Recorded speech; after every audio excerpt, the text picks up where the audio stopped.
दिन ओबीसी जी। मोहतरमा, बहुत बहुत शुक्रिया आपका कि आपने एक अहम मौजू पर मुझे बोलने का मौका इनायत फरमाया। और बड़े अफसोस की बात है कि बड़ी धूमधाम से हुकूमत की तरफ से इस बात को रखा गया, मगर 30 से ज़्यादा MP यहाँ पर मौजूद नहीं है।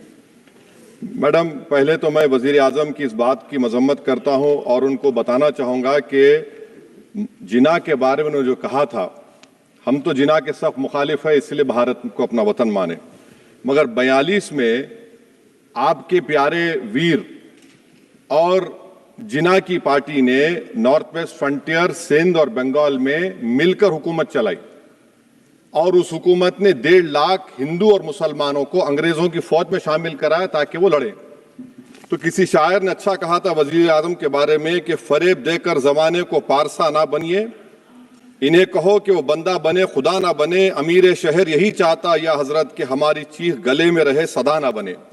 दूसरी बात मैडम, हमारे वजीर दिफा जनाब राजनाथ सिंह साहब ने बड़ा ही अजीब व गरीब और तकलीफ दे बात कही उम्मुल मोमिनीन के बारे में और उम्मुल किताब के बारे में। उम्मुल मोमिनीन उनको कहते हैं जो हमारे प्रॉफिट मोहम्मद सल्लल्लाहु अलैहि वसल्लम की वाइफ हैं, वो हम तमाम मुसलमानों की माँ, हम उनको तस्वुर करते हैं, मगर हम उनकी इबादत नहीं करते, हम अपनी माँ की इबादत नहीं करते। उम्मुल किताब कुरान है, हम कुरान की इबादत नहीं करते, कुरान अल्लाह का बिजावा कलाम है। तो उसके बारे में भी शायर ने अच्छा कहा कि खबर नहीं जिन्हें अपने दीन व मजहब की, हमें वो दीन का मतलब सिखाने निकले हैं। अहम बात यह है कि मैडम, हमारे मुल्क का आइन का इस लफ्ज से आगाज होता है वी द पीपल। इसका आगाज भारत माता के नाम से नहीं होता है। हमारे संविधान का जो प्रियम्बल है वो क्या कहता है? Liberty of thought, expression, belief, faith and worship. अगर दस्तूर का ये पहला सफा ये बात करता है तो फिर कैसे किसी शहरी को किसी खुदा, देवी, देवता की इबादत करने पर या सजदा करने पर मजबूर किया जा सकता है? आप ही की पार्टी से आज की जो बातें हुई इसी का बोल रही हैं। हमारे कॉन्स्टिट्यूंट असेंबली में मैडम एक मोहतरमा थी रोहिणी कुमार चौधरी ने एक तजवीज दी थी कि प्रियम्बल में किसी देवी के नाम से शुरू हो। उन्होंने खास तौर से वंदे मातरम का जिक्र किया, मगर उसको कबूल नहीं किया गया। फिर केवी कामत साहब ने एक तजवीज दी कि इट्स सिटीजन्स को बदलकर हर सिटीजन्स किया जाए और खुदा के नाम से शुरू किया जाए, वो तरमीम को मुस्तरद कर दिया गया। हमारे संविधान का उसूल यह है कि भारत क्या है, उसकी अवाम है, अवामी कानून की मुसन्निफ है, अवाम मर्जी से की मर्जी से सबसे बालातर है, अवामी हाकिम है। मुल्क किसी खुदा, देवी, देवता, मजहबी इलामत के नाम से नहीं चलता, ना मुल्क किसी एक मजहब की मिल्कियत है। इसीलिए बाबा साहब अम्बेडकर ने क्या कहा था? उन्होंने मदर इंडिया के नजरिए को मुस्तरद किया। बाबा साहब ने एक नई इस्तिलाह वजह कर दी और कहा कि भैक्षित भारत, ये बाबा साहब अम्बेडकर ने कहा। अब मैडम, अगर मजहबी आजादी इस आइन का बुनियादी उसूल है तो सवाल यह पैदा होता है कि उस वक्त हमारे जो कॉन्स्टिट्यूंट असेंबली के प्रेसिडेंट थे जनाब राजेंद्र प्रसाद साहब ने किस बुनियाद पर वंदे मातरम को कौमी तराना करार दिया? ना तो कोई सेक्यूर रेजोल्यूशन है इसके बारे में। मैडम, मैं आपको बताना चाहूंगा कि जुडिशरी क्या कहती है। बीजू इमैनुअल केस है 1986 का, जिसमें जिहोवा विटनेस ने कहा कि मैं नेशनल एंथम के वक्त खड़े रहूंगी, पढ़ूंगी नहीं। सुप्रीम कोर्ट ने कहा कि उसने कोई गुनाह नहीं किया।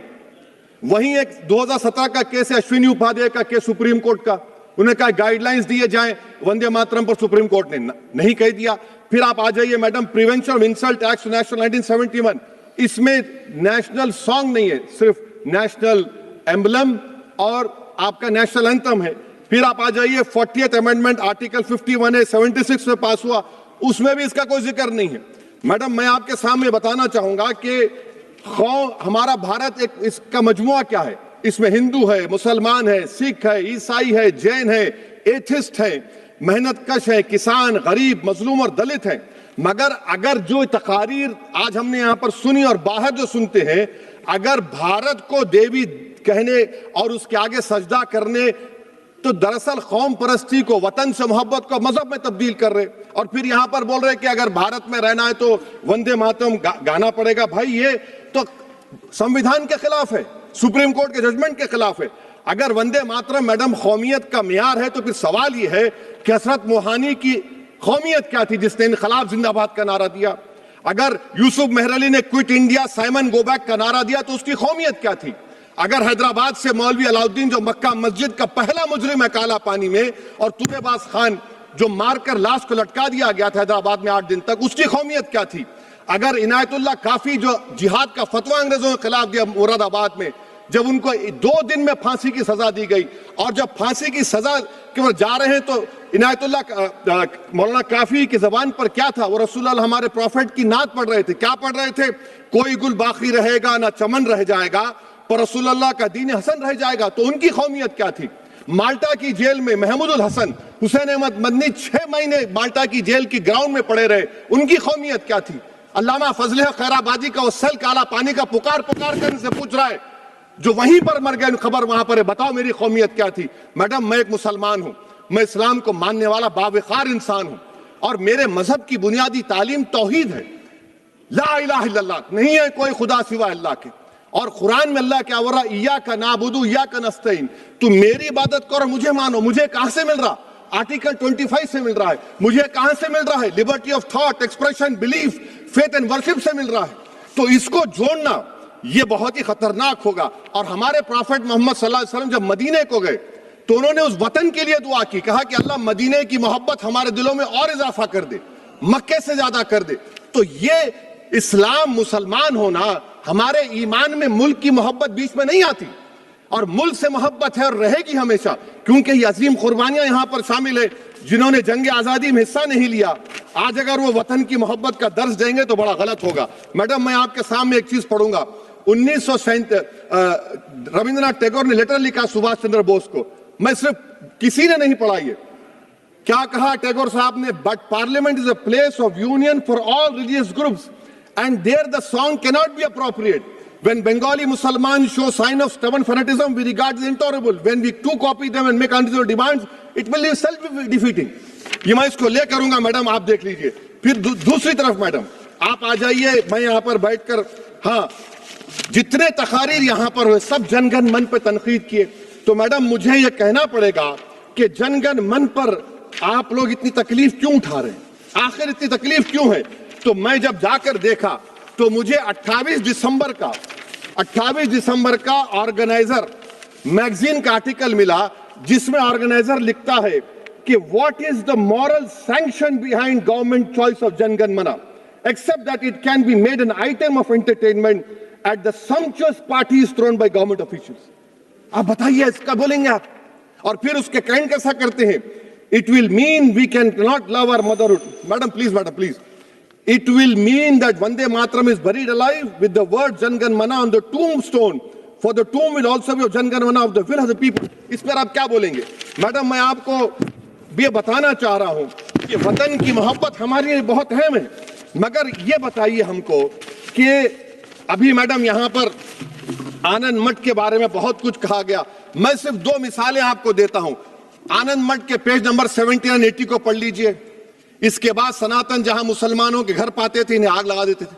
आप पेज नंबर 98 पढ़िए, हमें सिर्फ इन मुसलमानों को जड़ से खत्म करना है क्योंकि खुदा के दुश्मन बन चुके हैं। फिर आप पेज नंबर 115-16 दीजिए। फिर मुख्तलिफ इलाकों में मुसलमानों को सदा देने के लिए भेजे जाते, जहां मुसलमान आबादी नजर आती जला दिया जाता। फिर आप देख लीजिए मैडम, सफे नंबर 120 पेज 120, बंकिम लिखते हैं कि सनातनियों को मालूम नहीं था कि अंग्रेज हिंदुस्तान को निजात दिलाने वाले हैं। ये आप क्यों कर रहे हैं? अब आप मैडम, मैं आपको पेपर्स दे कर दूंगा। मैडम, भारत में हमारी आजादी इसलिए आई और बरकरार रही कि हमने मुल्क और मजहब को एक चीज नहीं बनाया। हमने ऐलान किया कि हमारी मुल्क मुख्तलिफ तबकात मज़ाहिब पर मुश्तमिल है। हमारे मुश्तरका तकदीर हमारी कौमियत का सरचश्मा है। यह खास जबान, सखावत, मजहब नहीं है।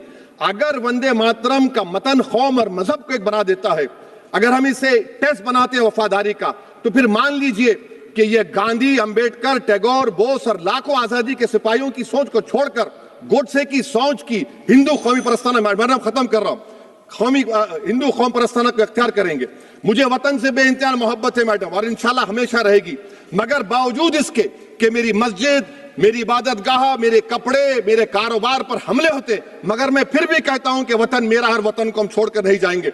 मगर हुब्बुल वतनी का क्या मुतालबा है? हुब्बुल वतनी ये कहता है कि वतन से मोहब्बत है तो जुल्म को खत्म करो, गरीबी को खत्म करो, बेरोजगारी को खत्म करो, जबर का खात्मा करो, अमन का गहवारा बनाओ, पाकिस्तान की दहशतगर्दी को खत्म करो, एक्सप्लॉयटेशन को रोको, शरारत को रोको, मुल्क के खिलाफ की जाने वाली साजिश खत्म करो। मैडम, भारत एक चमन है जहां पर हर फूल को खिलना चाहिए, और अगर कोई इस फूल का, अगर पूरे फूल खिलेंगे तो उसकी खुशबू से ये वतन मौतर होगा। मगर अगर इस चमन का माली ये कहेगा कि एक ही फूल खिलेगा, तो मैं जिम्मेदारी के साथ कह रहा हूं, अगर एक ही फूल खिलेगा तो वो सहरा बन जाएगा और माली माली नहीं रहेगा, वो जल्लाद कहलाएगा। तो इसीलिए मैडम, हम उम्मीद करते हैं कि हुकूमत